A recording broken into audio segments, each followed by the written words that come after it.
You've got many chapters in your life and your change-making journey, but what is going to be that thread, the thread that ties it all together? And can you tie that thread up to a statement of, I want to live in a world where blank? And what you put in that blank is what we call your North Star, where your vision for the world meets with your purpose for being in it. You know, you don't really know who you are or what you are until you put a really big challenge in front of you.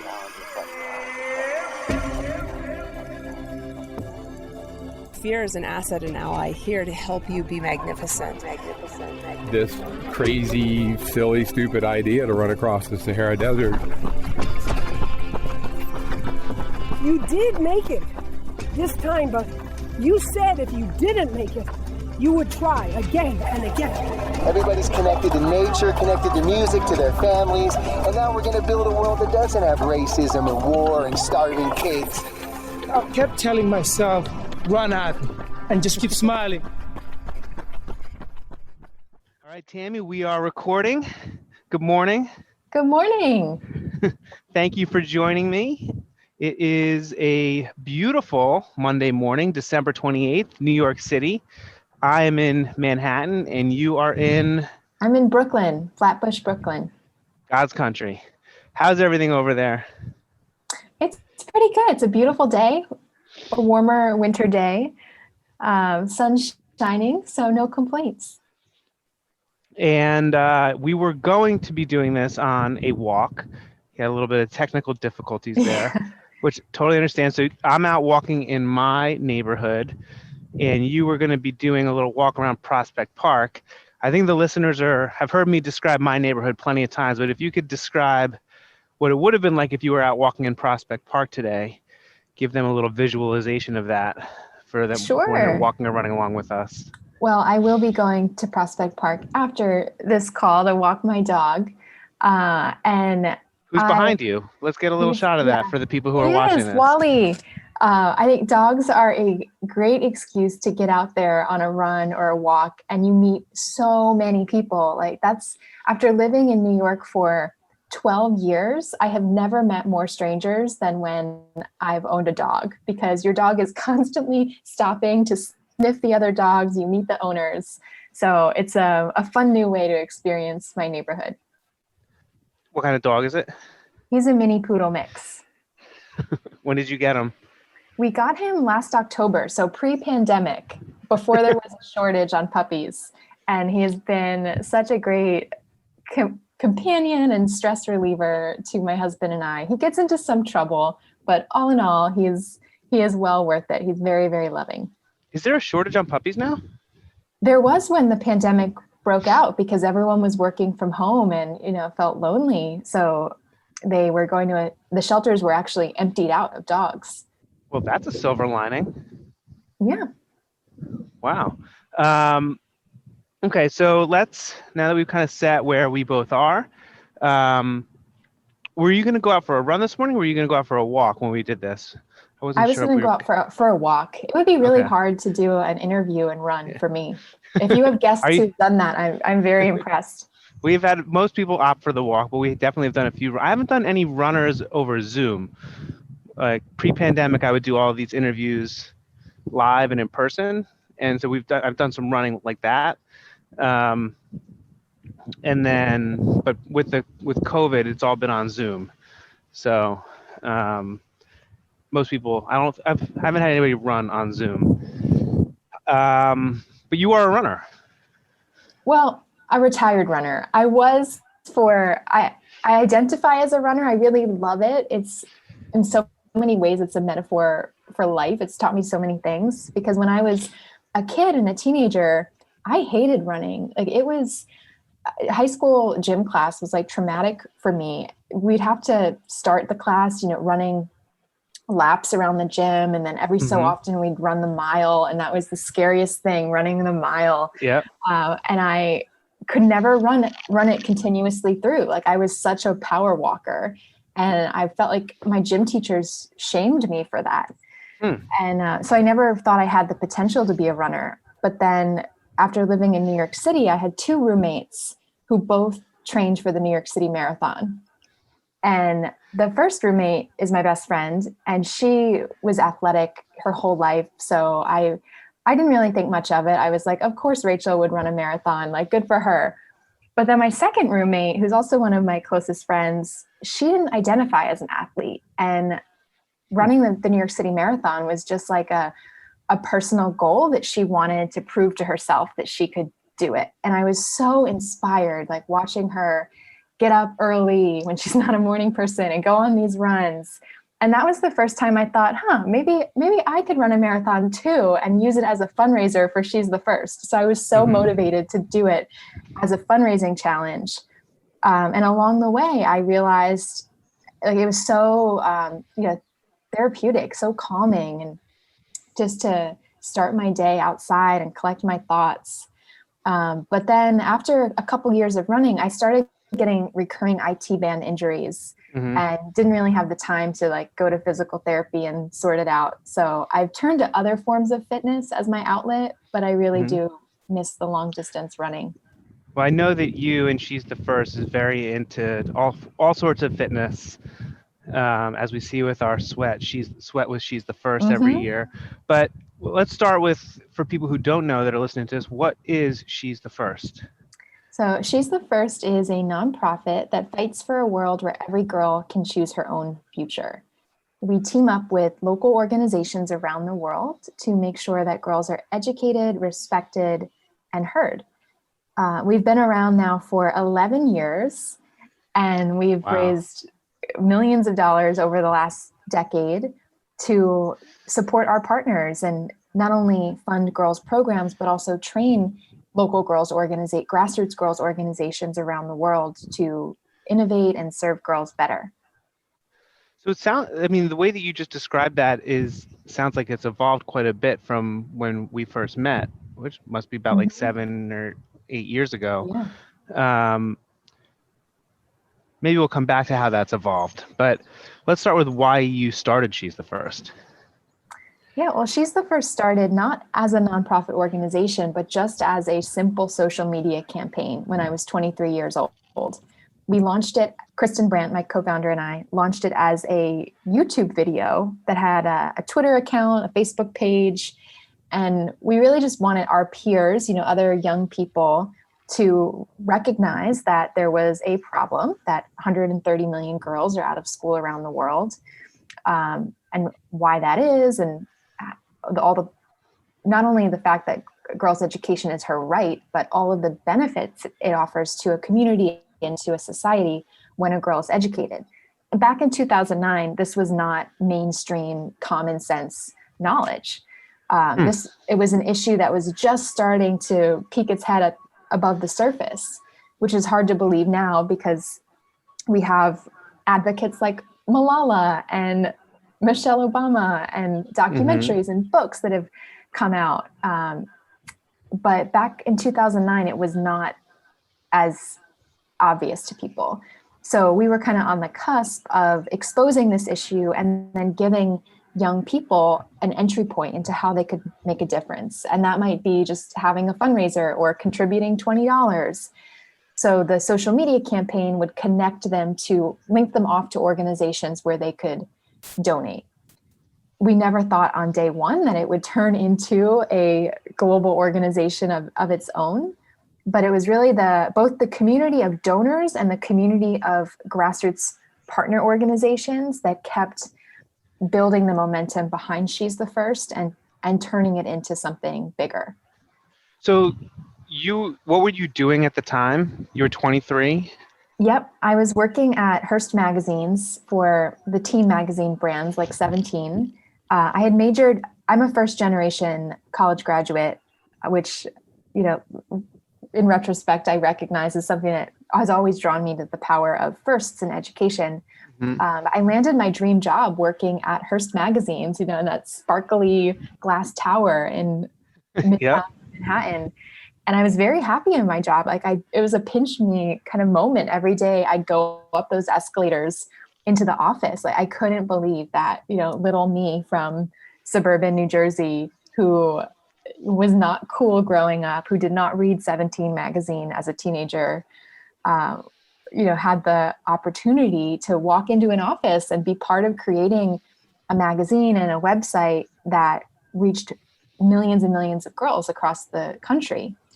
She's the First was kind of just an outlet outside of my job that kind of spun off of volunteer work I was doing at the time.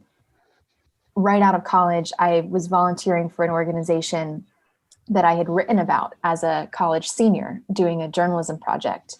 And it was an organization founded by a Liberian woman who was a refugee of the Liberian Civil War. And she had a foundation with no staff. So I kind of stepped in to help her with everything like administrative and planning her events.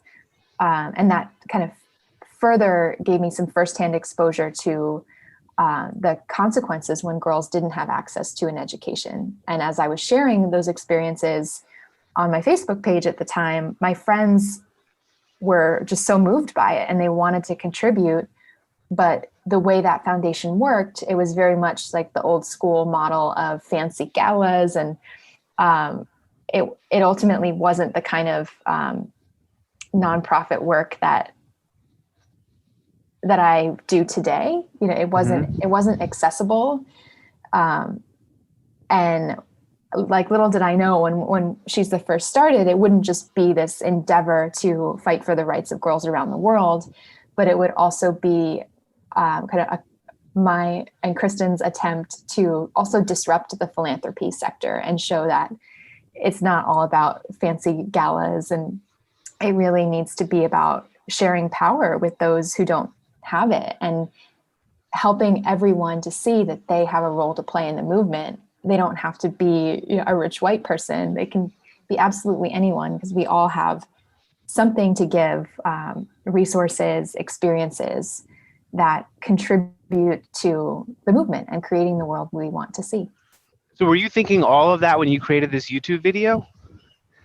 I did not know that it would turn into my job, for one, because I thought I would just keep climbing up the ranks of being a magazine editor. I didn't imagine that, I would be running a $1.5 million annual budget, like as someone who was a writer and never took a business class. I really just thought it would be a chance to raise awareness. I didn't think too far ahead, which is a reminder to ourselves, because a lot of times when people, they want to start something and do something meaningful, and they put so much pressure on themselves to know what it's going to turn into, when most often I find you just have to take that first step, and then it becomes clearer to you over time what it's supposed to be. Yeah, there's a lot in there to unpack, just in the way that you tell the story and some of the things that you said. And some of it's going to kind of lead into this book that you and your co-founder, Christen, just wrote about impact. But one of the things that I kind of want to just touch on for a moment before we kind of get into some of those other broader themes is that the awareness in itself was impactful. And sometimes people feel like awareness isn't impact. Like they kind of ding nonprofits, or they ding anybody that would want to create impact that is just about raising consciousness, raising awareness. And here you had a YouTube video that was about creating awareness, which, as you mentioned, like back in 2009, people didn't really, this issue of girls' education wasn't really on the forefront of people's minds. And it's because of you and so many people like you that have brought it to the forefront of people's minds, that have then gone on to create so much more of the on the ground impact. So there's a song, a famous song, "The Revolution Will Not Be Televised." And it has a lot of different meanings to it, but the singer of the song, Gil Scott-Heron, said that the real meaning of that song is that what you see, the revolution will not be televised, not because of all the other meanings that people thought, but because the revolution is not something that you'll see with your eyes. The revolution is not the impact that you see with your eyes. The revolution is what happens in your brain. That it's the change of consciousness when you decide to change the way that you see the world, that then causes the things that you see with your eyes. and the change, the actual impact that you see with your eyes. So I think that awareness is really powerful. And you could take a YouTube video, and a YouTube video can change the world. A YouTube video can change someone's mind that then goes on to change the world. So I think that's just really something I wanted to highlight there. Those are powerful lyrics. You know that song? I hadn't heard of it, so I'm glad you shared it. I'm gonna have to look it up.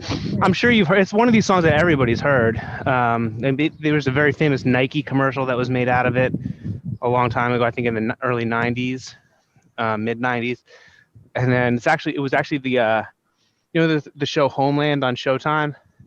I've heard of it, but I haven't seen it. It was in like the credits of that, and it's all over the place. I'm sure you've heard it, but it's like one of these songs that when you hear it, it like makes you want to get up and go for a run, like get off the couch and go for a run and work out. Like the revolution's not going to be televised. I got to get up and like make it happen. Yeah. And so certainly like that's like what you feel and like understand on like the surface level of it. But when I heard this interview with Gil Scott-Heron,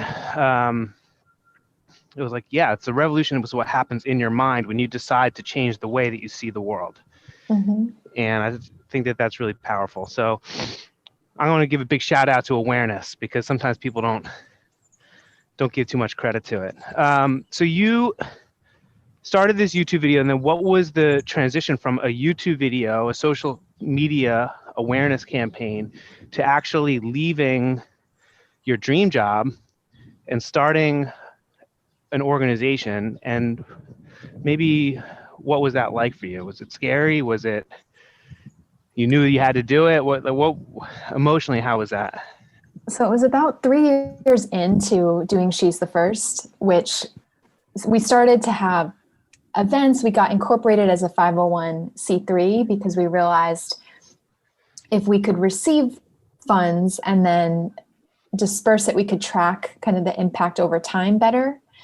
But then that just led to more people donating and keeping track of all that. And then working with our partner organizations who had so much to share about their needs for the funds and just their enthusiasm to be part of a network of other organizations in different regions who had the same goals. All of that was taking a lot of time to manage. So in 2012, I was the first social media editor at 17. So I had a really exciting job. I was getting the first social media editor of 17. Wow. Yeah. I mean, that's like the long, it makes me feel, didn't social media editors like always exist? Like, no, well, and now the brand is all digital, it's not even a print magazine anymore. So that was kind of the turning point. And wow. And we didn't even have Instagram then. It was just Twitter and Facebook, and I think the remnants of MySpace. So I was getting like a lot of recognition in the industry for being one of those young social media editors, this new breed in the industry. And I remember I was on the cover of an industry magazine on their 13 under 30 special. Wow. And the editor of the magazine, he said, I knew I was going to be included. And then they called me up and said, we'd like for you to be on the cover. And I was like, oh, wow.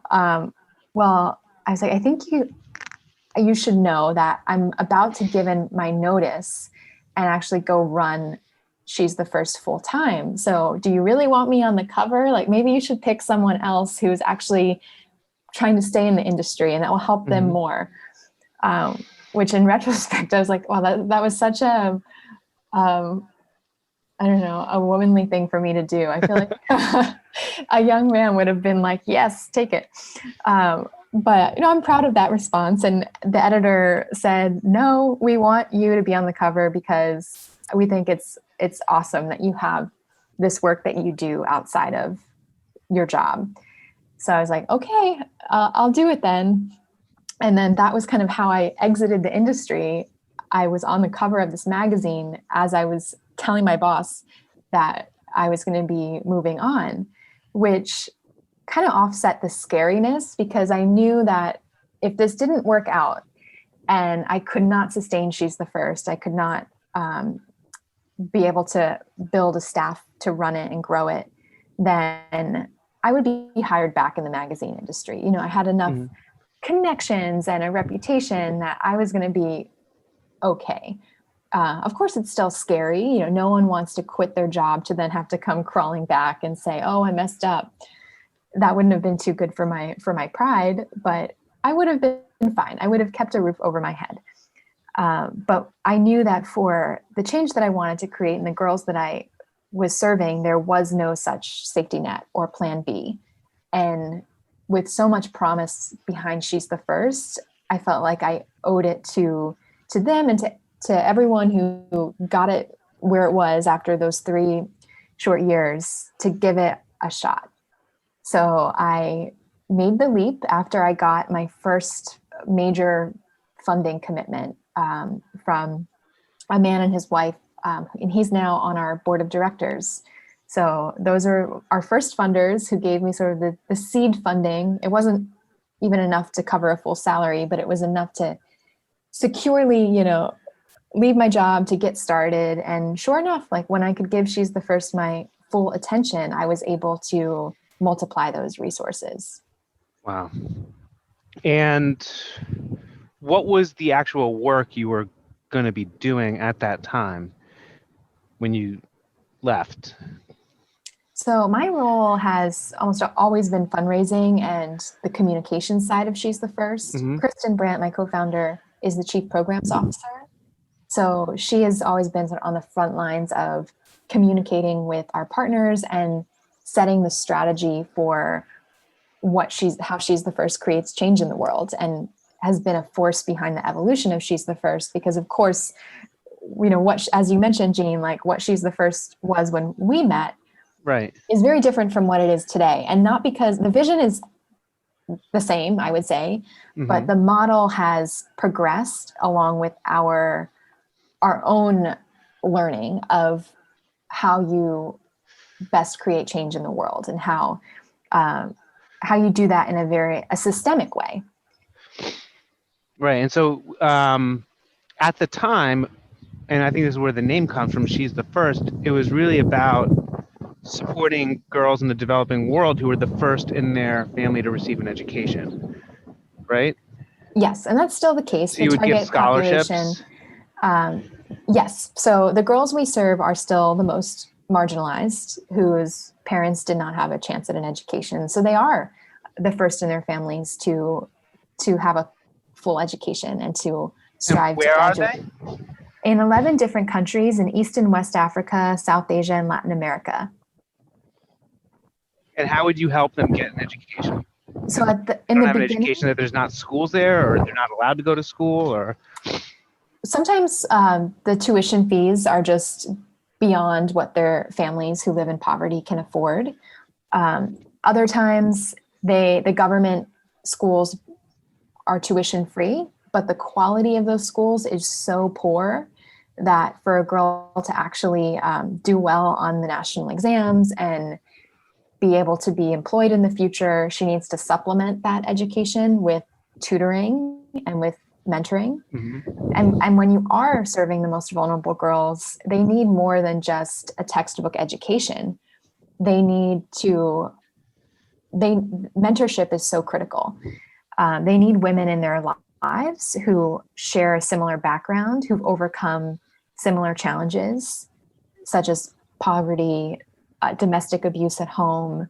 There's so many demands and constraints on these girls. It's not anything like, the standard experience that, you or I might have had growing up in the US. If you were fortunate enough to have food on the table every night and a quality education, especially during the pandemic, that's all just been intensified as schools have been shut down and girls have been home without the technology to continue their education remotely, and not even really the time, because their families, as the economy is tanking, needed to look for more work and push girls and children out there to contribute to the household income. And education was kind of thrown on the back burner. And that's all incredibly risky, because the longer girls are out of school, under these circumstances, the greater the chances they won't return. So I think at a few different points in the conversation, we've kind of hit on things that are in your book, and I haven't properly introduced your book yet. And it might make more sense rather than to do this like linearly, just to give some context to the book. So you and your co-founder, Christen, wrote a book called Impact. Came out recently, like a few weeks ago, right? A month ago? A month, November 17th. Wow. And what a time to write a book about impact. Can you just share what this book is about, why you wrote it, and then maybe we can kind of weave that back into some of the things that you've been talking about with your journey with She's the First?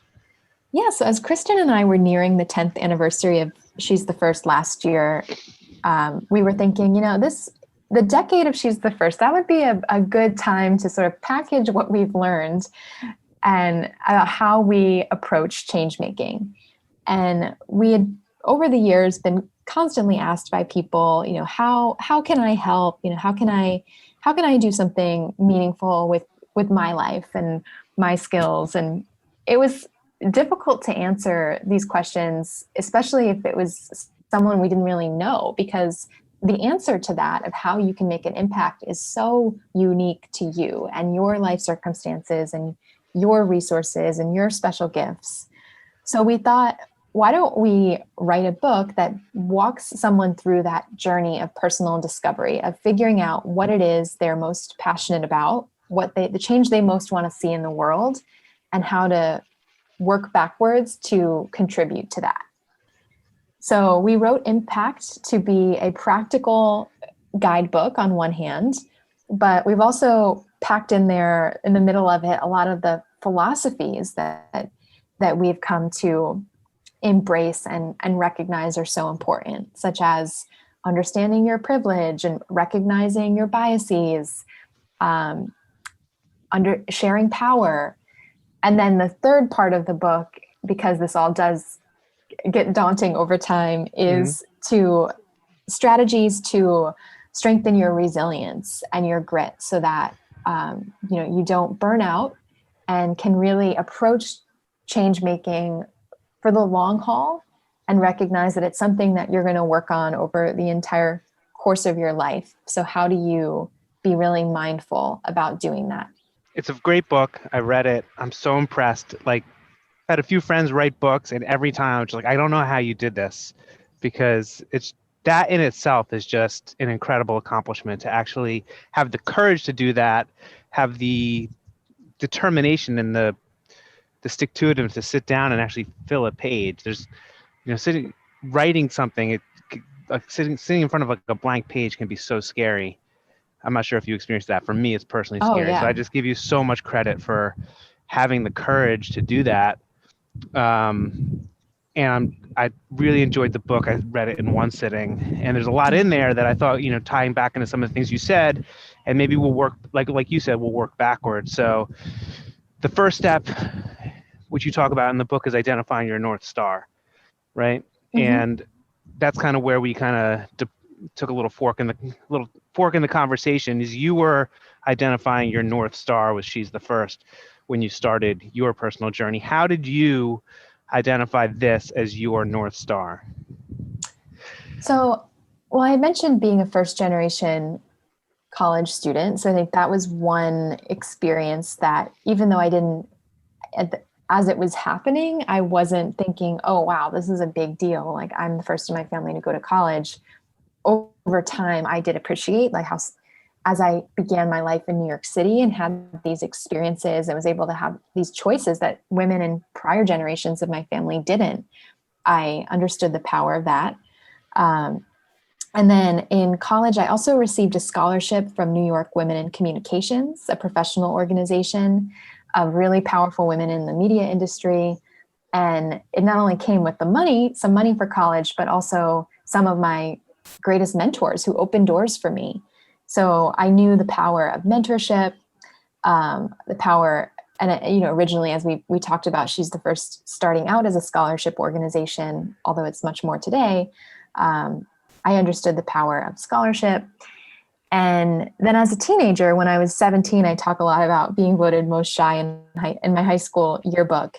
So I think that was a real catalyst moment for me in seeing that I didn't want to have a legacy of being shy, and that I recognize that the ability to express yourself and your thoughts is something that not all girls and women around the world have. And if you do have that right, it is kind of your responsibility to do what you can to ensure that others can experience their rights as well. So those are kind of three signature moments of my life that drew me to a path and a North Star where all the work that I've done, even when you look back at 17 and the mission of that brand, has been geared towards women and girls and creating a world in which they have the resources and the opportunities to pursue their dreams.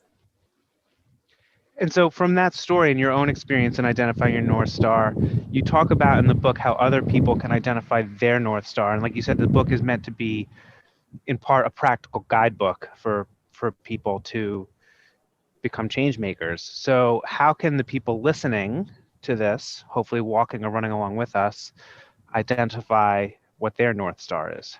So the first thing is, it's okay if upon listening to this conversation, you think, oh my gosh, I care about so much. How could I possibly pick one issue area to be my focus? Because, you're probably a very kind, big-hearted person, and that's a wonderful thing that you care about so much. I do too. But the reality is you have a finite amount of time on this planet, of money, of resources, and you can't contribute all of those resources to everything you care about. What you can do is you can reflect on your life experience and ask yourself, what change in the world am I best equipped to be an advocate for because of what I have seen firsthand? And you could think about, when I'm reading the news, what stories just make me angry? What gets a rise out of me? Because that's a strong signal that this is an issue that you care about strongly enough that you will spring out of bed and go to work on it, even after a long day doing your day job. You need to feel a motivation to show up for it. And to the point of, yes, we care about many things. Well, the truth is that issues they intersect with one another, right? Like my focus on gender equity intersects with racial justice, with climate justice. No issue is in a silo. So as you're on your journey, you can look out for opportunities of where the other issues you care about intersect with this main North Star. And you can do collaborations and projects and set up donations that feed into that. And again, like as you're putting your plan together, the more focus you give yourself, the more you'll be able to then set up actions that you can do, say, for the next year, the next 6 months, without burning yourself out. Because we all have many chapters in our life, and for this year ahead or for the next few years, you might be contributing to this issue, this North Star of yours in one way. But then your job might change, or something else in your life changes and gives you the opportunity to tackle it from a different angle. So recognizing that you've got many chapters in your life and your change-making journey, but what is going to be that thread, the thread that ties it all together? And can you tie that thread up to a statement of, I want to live in a world where blank? And what you put in that blank is what we call your North Star, where your vision for the world meets with your purpose for being in it. I want to live in a world where blank. But there's, like you said, there's so much. Are there certain kind of criteria that you use to filter?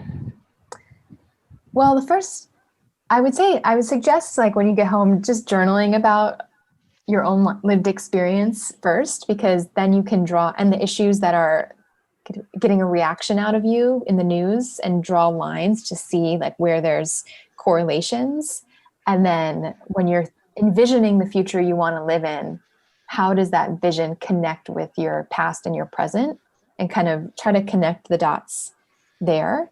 But I would say, try to be like, in my North Star, it is gender focused. So girls and women are kind of the subject of it. So that gives you a little more focus than if you were to say, my North Star is a world where everyone is healthy and happy.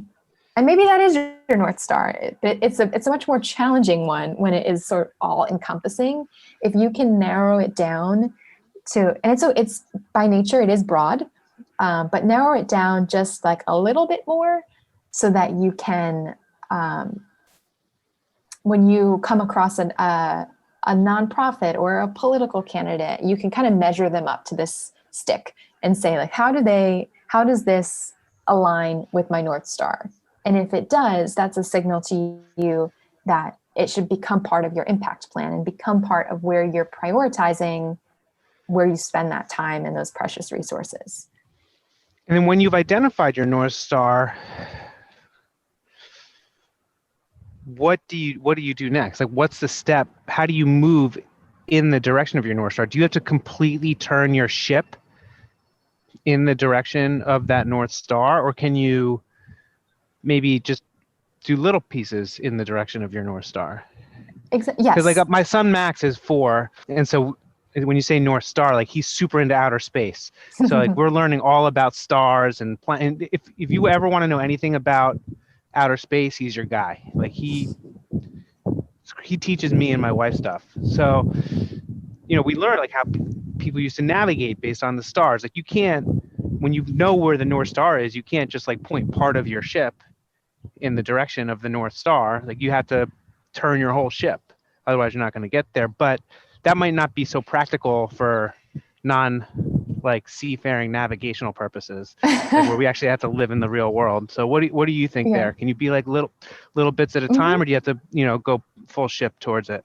No, little bits at a time. You do not need to quit your job. Maybe you have, if you have a job that you feel is aligned with your North Star, that's amazing. And if you don't, you can always set that as a goal if you want to change in the future. But it really is about the small opportunities you have every day to be in alignment with that goal. So for instance, I'm glad you brought up Max and being a parent, because I think that's something that a lot of parents, they're very busy. They do not have as much time as, someone like me who doesn't have kids right now, to be able to sign up for more and more volunteer activities or, it's amazing that you do so much, Jean, with this podcast, and you find time for things that are important to you, but you have constraints when you have someone to take care of. You cannot underestimate the power of, as a parent, being in a position to influence your child and pass along these values and open-mindedness about the world and a curiosity to think about how other people and other cultures live. I mean, that is a huge area of impact, that yes, it's one person, but the ripple effect that child is going to have over time based on how you're shaping their worldview is enormous. And that is something that if I were a parent, would be on my impact plan, is the intentionality with how I'm raising my kid. Other things, lifestyle choices that are on your impact plan that could be are your purchases. Where are you getting your coffee in the neighborhood? Are you going to Starbucks all the time? Or do you have the option of going to a small family-owned cafe?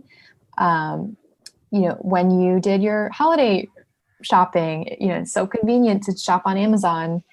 In the very least, maybe you can use smile.amazon.com to have a kickback to a nonprofit. But do you really need to use Amazon, or could you shop on an Etsy business or at a local gift shop? Those are ways that create impact in your community. And again, so if you're looking at a North Star like mine, that's gender focused, I'm thinking about, can I shop at women-owned businesses and try to create those small alignments where, that's not, we'll talk in a bit about widespread sweeping change.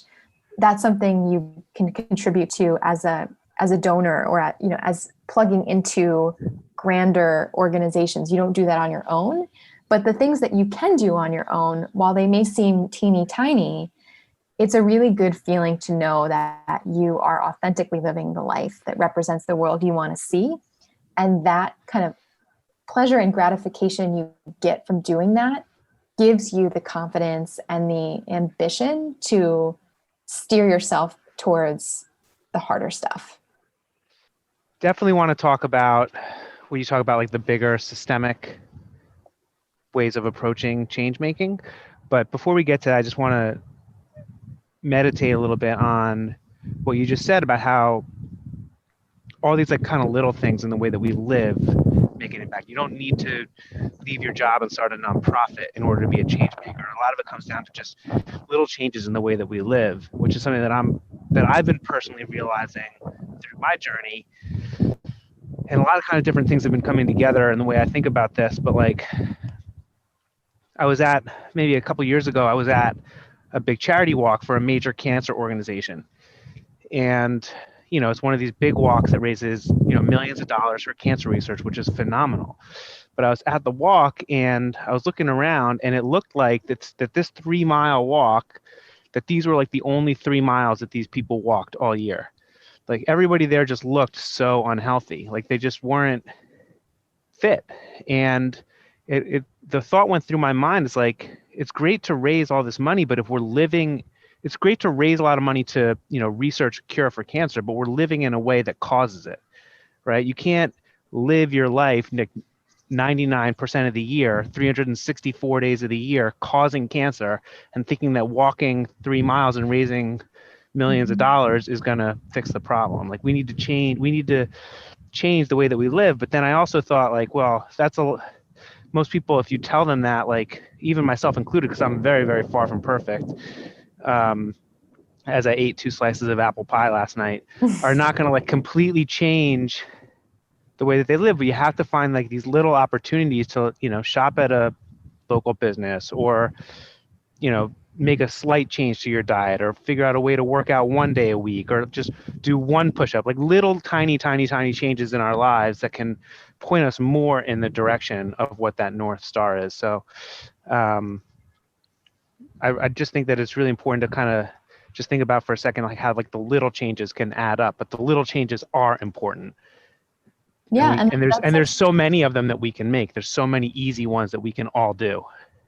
Exactly. And that's such an interesting observation, Jean, how, you, Jean, could not tell all those people like, hey, get healthier. They're not going to listen to you. They don't know you.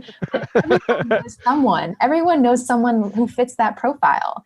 And you have enormous influence in your family and friend circles. And if you're the person that someone who is like that would actually listen, you can be their accountability buddy. Like you can say, hey, you want to join me on walks? And they would listen to you. And that's why it's no one person's job to fix the problem for all. Like we all have to figure out what is our connection to one piece of it, and how can we influence that one piece or one person? Because if everyone does that, then, you'd be looking at a very different audience. And like, if you know someone who shows up at those walks, and like, how can you kind of compliment them and make them feel good about showing up, but then be that person who sustains the interest in the exercise.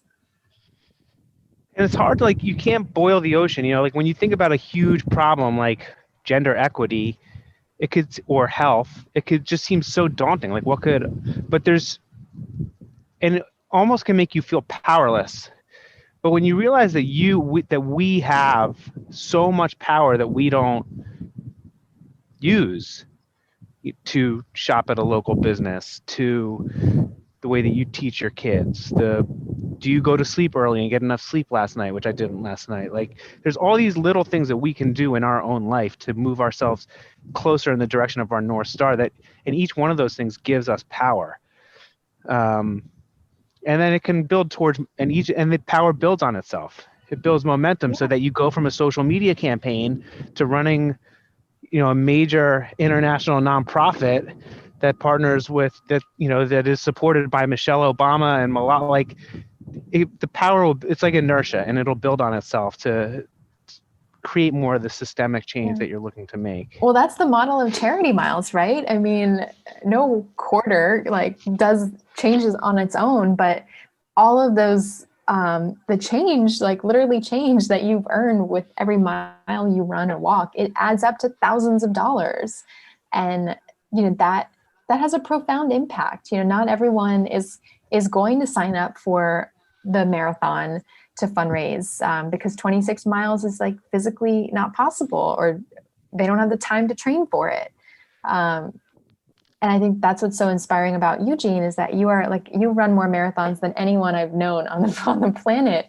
You're like a legend in doing that, but you've created this platform that people don't have to sign up to do that. They can just go for a walk around their block and still be connected to the change that they want to see in the world. Well, thank you for that. They're legend in my own mind, as my mom would tell me. So let's talk a little bit about going more from those, as I think you would call it in the book, the difference between like a Band-Aid and then more systemic, thinking more systemically. Because maybe when you're starting, when you're dipping your toe in there, you're thinking more on like a Band-Aid level. But you also talk about the importance of thinking systemically as well. So what do you mean by that? And then how can people do that in their own lives?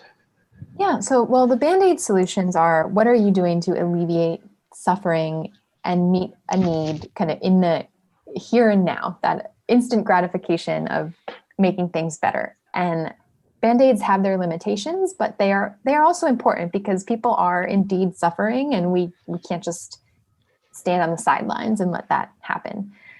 But as we are responding to those immediate needs, it's so important to be mindful of how to be part of the solutions that are going to get to the root of the problem of why that suffering is happening in the first place. And no one can single-handedly create systemic change.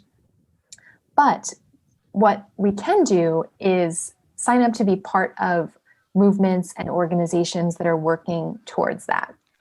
And I think that, when I think of it that way, it gives me it lifts weight off my shoulders, because I realize like I am not in this alone. And for example, the change that through She's the First that we're working to achieve, it cannot be done by, as generous and brilliant as we may be, those of us based here in the United States, like we are not closest to the problem. And it is vital that women and local leaders in the communities where girls are struggling to be the first in their families to graduate are the ones who are kind of having the say of how the funds are spent and what is needed. So for whatever the changes that you're looking to create, who is closest to the problem, and how can you contribute to the organizations that are lifting up their voices? And I think, take the time to read their annual report and their newsletters, so that if you're giving to them, you can remind yourself over the year that you are part of the progress that they're making.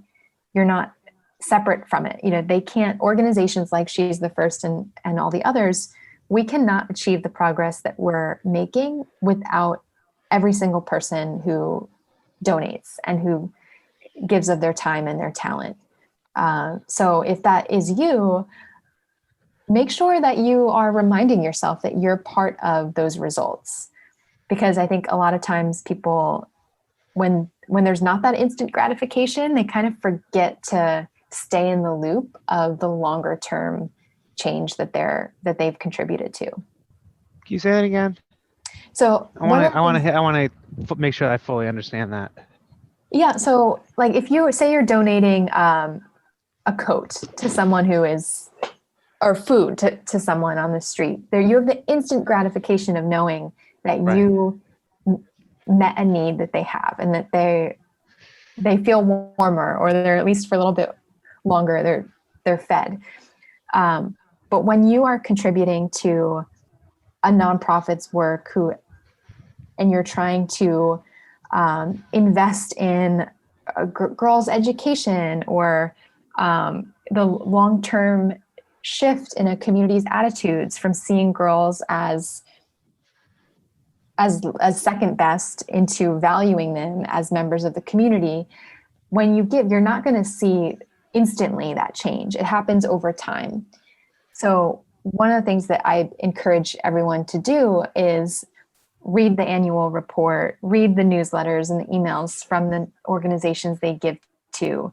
And when those organizations are sharing wins that they have, see them as your wins too, because even if you only gave $20, that was still an important part of achieving that outcome. So I think we're really good at kind of taking fulfillment from the things that we single-handedly can accomplish. And then when it's part of a collective win, we sometimes don't take the time to reflect how we've been part of contributing to that. And that, I mean, you have been, so take the time to recognize that this larger change wouldn't be possible without you. And when you create your impact plan, how are you going to mix in those opportunities to not only the individual choices that you can make in your everyday lifestyle, but the broader change that you could be a part of, whether it's electing a candidate who shares your values, or helping a nonprofit to sustain its work or expand its reach. One of the things I think is great about what you said there, which I want to kind of pull out a little bit, is that when you can read the annual report, and sometimes what people go to when they read the annual report is, what percentage of the money did this organization spend on overhead, and what percentage of the money did they spend on programs? And they'll use that as their metric. But there's so much more to learn about an organization than just that metric. And you could look at what are the stories, like what are the stories that this organization is telling me? What is the impact they're having on the ground? Like, what did they do to really make a change? And you can pull that out of the newsletters that they send out. You can pull that out of their social media account, out of the videos that they're sharing on YouTube. There's so much more that you can get a sense of about this. And also, when you're looking to address something systemically, it's not going to come down to like a simple metric of we provided this many mosquito nets, or we provided this many whatever. Those are all great things to do, but like that is not going to be like a clear metric when you're trying to work systemically. So I think it's important, like you said, to kind of really go deeper into the work that your organization is doing, and pull out those stories of how an organization is addressing things from a systemic point of view. Man, there's so many more things I want to ask you, but I want to be conscious of time as well. You wrote a book. Obviously, like you said, writing a book was to take some of the things that you've learned and put them out and share them with people. And you wrote it, I guess, in order to get it out this year. You probably started it a year ago. You said, when you were turning 10 and you're now 11. And this has obviously been one hell of a year. Mm-hmm. So what were some of the things that you learned since writing the book over this past year that maybe aren't in the book that you'd like to share with people? Yeah, well, there's a chapter in the book on resilience, and all of the book was written pre-pandemic, but during the pandemic, we were going through revisions and the chance to make edits. And Christen and I really didn't change anything drastically, even though the world suddenly became so different. The frameworks and the advice that we had written about in 2019 really held up to getting through the current year. So if anything, in reading the book many, many times to catch any typos, I was reminding myself again and again of our own advice and, what we had written in better times about how to get through adversity. And it was helpful to me. So I hope that is true for readers as well. So I wouldn't say, gosh, have I learned anything brand new this year? I have to think more on that. I think this year has been a lot of reaffirming for myself the importance of flexibility and taking care of yourself, setting boundaries, right? Especially as we're working from home, and you really do need to make sure you're not burning yourself out so that you can show up where you're needed. I think that I'm happy to say that this year, in reading this book dozens of times, I felt like really at peace with what we had put on the page, and not at all like, even though, yes, to everyone, it feels like 2019 was a different universe, like a different time. What we had written about change making and creating an impact ended up being like timeless, and it applied to everything that we were going through this year. So what do you, I guess on that topic of resilience and grit, what are some like key points that we can highlight here in the last bit of this podcast? Because that's obviously a big thing that we talk a lot about with Charity Miles is grit and how to be resilient. What words of wisdom do you have to share on that for people? Well, for starters, if you're listening to this while you're running or walking, that's a great way to clear your mind. And one of my own strategies for resilience, one of the themes I hope you take away from the book is giving yourself permission to say no and not do everything. Because especially in a year like 2020, when everything's falling apart and there were so many needs and issues on fire, we feel like we don't measure up, that we're never doing enough. And when we allow ourselves and our brains to go into that dark corner, we're really forgetting the whole concept of this book, which is that everyone has a role to play, and no one can do everything, but everyone can do something. So what is your something, and what are the few actions that you can commit to and actually put on paper, which is the whole point in our book, because when you put things on paper, you are more likely to achieve them. And focus on your piece, and know that if other opportunities, you're tempted to do other things because you care so much, that it's okay to say no, because you need to say no in order to say yes to what you have identified as being most important to you, that you are most qualified to push for change on. So I hope that gives you some relief, and especially, during a year like this, and, we're not out of the woods yet. 2021 is going to be challenging too. Yes. To know that you've got to focus on your small piece and what you could do really well, rather than overextend yourself and feel guilty for not doing enough. Because remember, it's not all on your shoulders. This is a team effort, and the world just needs you to show up as the best player you can be, not have all the roles yourself. That's perfect. Well, thank you so much I think that's a great kind of last note for people to meditate on for the rest of this walk. But before we kind of sign off, let's bring it back to She's the First. What do you need right now for She's the First? And how can we in the Charity Miles community go the extra mile for you beyond just walking for you in the app? Well, thanks for asking. If you are walking or running for us in the app, thank you. That is in itself very meaningful. If you have more to give, if you're listening to this, especially at the end of the year, you can contribute to our year-end goal and donate online.